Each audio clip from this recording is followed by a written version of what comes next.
What is going on, the Catch fam? My name is John Dawson, and in today's video, we will be going over 5 mid to late round wide receivers that I believe need to be on your 2022 fantasy football draft boards. These are going to be 5 receivers who I believe have excellent value at their current ADP and who are just simply being overlooked in general based off of their fantasy production last season. If you do enjoy today's content, make sure to smash that like button down below, hit that subscribe button, and join the Catch family on the road to 1,000 subscribers. And of course, drop a comment down below with your thoughts on any of these 5 receivers or any wide receivers you personally believe are being slept on heading into next year's fantasy football season. First on the list, I got my guy, Hunter Renfro. If you guys follow the channel closely, you guys know that I have been beating the drum all offseason long for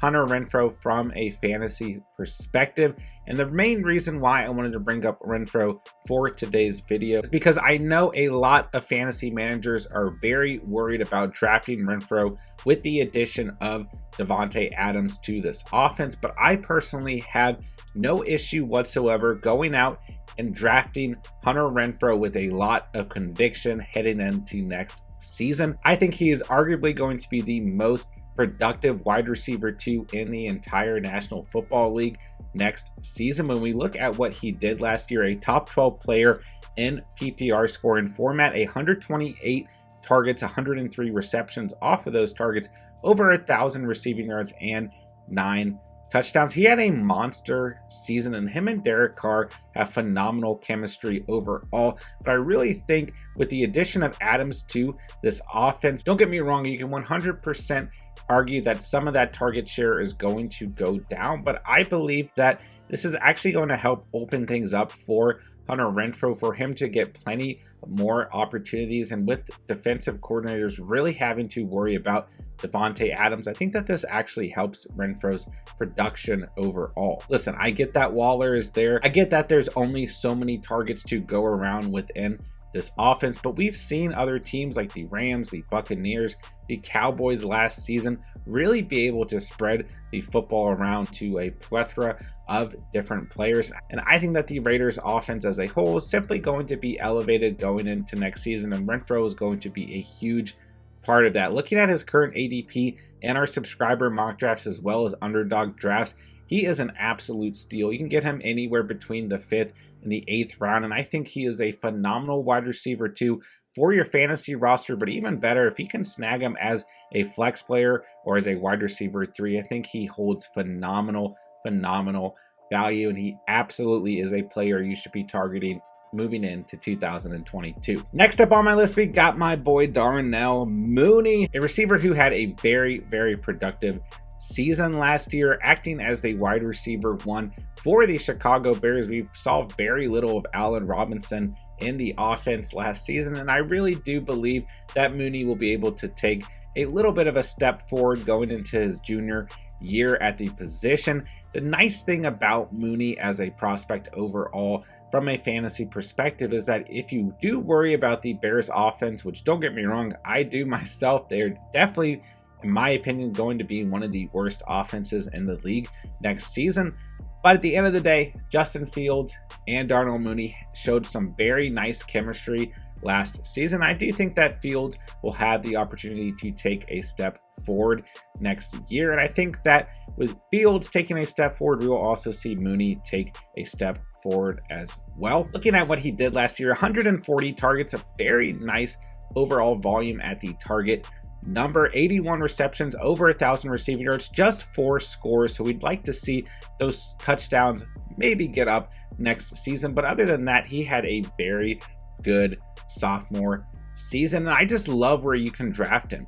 In our current mock drafts we've been running with the Catch family and in Underdog drafts, I've seen him go anywhere from the 5th round all the way to the 10th round. I mean, we've seen him all over the place in the offseason. Earlier in the offseason, he was going very late in mock drafts. He's definitely moved up since then, but I absolutely love the value of where you can draft Mooney. From a fantasy perspective, we always want the best available players from the most productive offenses. And like I said, I don't expect the Bears offense to be extremely productive next season, but at the end of the day, even in those unproductive offenses, someone is going to be a wide receiver 1, someone is going to be an RB1, someone's going to be a tight end 1, someone's going to be a QB1. You guys get what I'm saying? At the end of the day, Mooney will see the most amount of targets on this team, hands down, and he should have the most amount of production overall for the Chicago Bears. So I'll take him all day long as a great wide receiver 3, a great flex player, a great bench player at that for my fantasy roster moving into 2022. All right, let's talk very quickly about Mike Williams. Finished as a top 12 receiver in PPR scoring format last year, re-signed with the Chargers in the offseason. Listen, keep this kind of short. Over 1,100 receiving yards last year, 129 targets, 76 receptions, 9 touchdowns. Listen, there's a lot of inconsistency when we look at the numbers and when we look at what Mike Williams did last year, but nonetheless, he showed a ton of value and a ton of upside, but even better, a ton of chemistry with quarterback Justin Herbert. I have heard some buzz about the Chargers going out and selecting another receiver in the draft, but overall, I really don't mind. I really view Mike Williams as one of Herbert's main security blankets behind Keenan Allen, and I think that he is a phenomenal flex player with that upside that he brings each and every week. Don't get me wrong, he's going to have those weeks like he did last year where he completely leaves you hanging with 5 or less fantasy points, but he's going to have those games where he just absolutely balls out and gets you over 20 fantasy points. And right now, a lot of fantasy managers are worried to go out and snag Williams, who at the moment is a wide receiver 2 on an offense that fantasy managers are absolutely in love with. So I don't really understand why in the mock drafts that we've been running in regular underdog drafts as well, why he goes so late.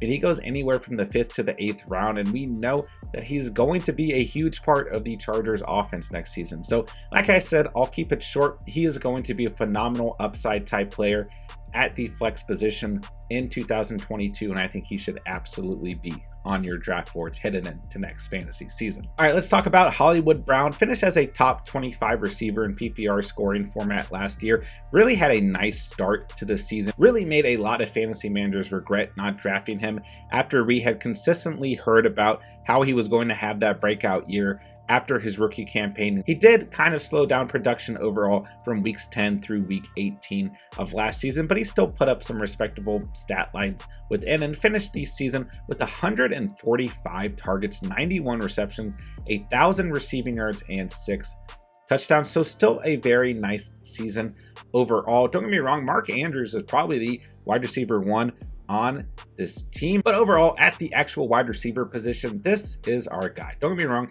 the Ravens could go out and select a receiver in this week's draft. We'll find out.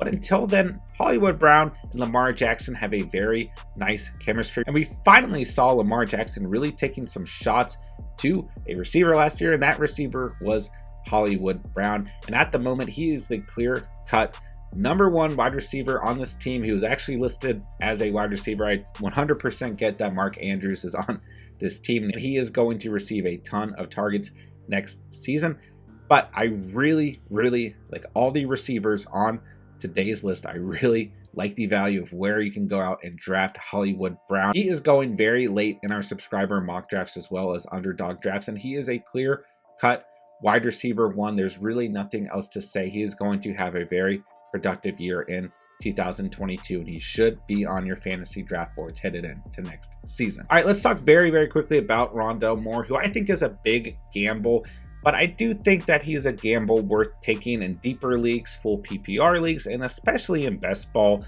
formats as well. Didn't even crack the top 60 last season from a PPR standpoint. Started off the first 2 weeks of the season very nicely, then became incredibly inconsistent. Had a couple of respectable stat lines throughout the year and some injuries towards the end of the season as well. listen, the big factor here is Christian Kirk leaving this wide receiver room, and the fact that somebody has to step up from the receiver position. Once again, similar to the last receiver we just talked about, there is a tight end on this team by the name of Zach Ertz. He will eat up a lot of targets. We know that DeAndre Hopkins is the clear-cut #1 receiver on this team, and we know that Connor might get some receiving work out of the backfield as well, but Chase Edmonds is out of the picture, who is really taking a lot of those receptions out of the backfield. So when we look at this receiving core, outside of AJ Green, who had a decent season last year, don't get me wrong, still had over 800 receiving yards off 92 targets, 54 receptions, and 3 scores.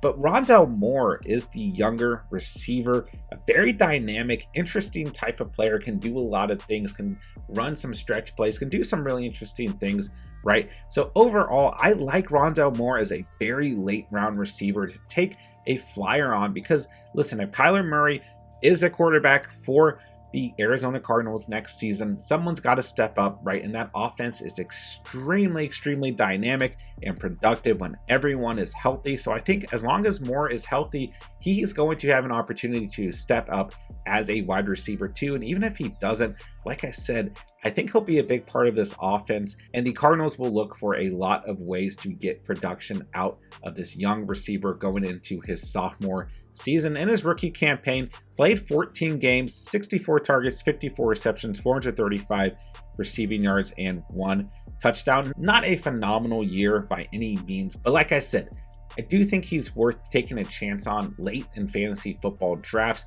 heading into the 2022 fantasy football season. And that'll cap off today's video. If you did enjoy today's content, make sure to hit that like button down below, hit that subscribe button, join the Catch family today on the road to 1,000 subscribers, and of course drop a comment down below with what you thought of the receivers on today's list. And with that, I'll say thank you guys so much for watching and or listening, and remember, you saw it here on The Catch.